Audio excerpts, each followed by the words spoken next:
What to check if your grabber crane won't accept coins? If your grabber crane will not take coins, the first thing to check is the wiring to the coin mech.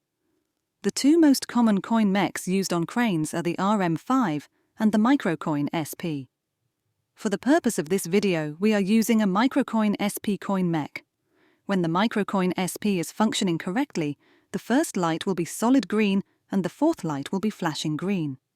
If there is an issue with the coin mech, then the first light will be a solid red.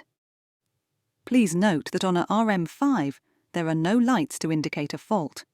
First, check that the wires are plugged into the back of the mech securely and that no wires are damaged. Next, check that there are no foreign bodies pushed into the front of the mech where coins are inserted.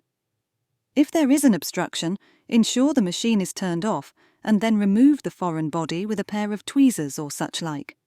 If coins are still not accepted following these checks, swap out the coin mech. You could use a spare mech or borrow one from another machine, but it must be the same type and you must know that it works. If this mech does not work, then the problem may be blocked sensors if your machine is a crane.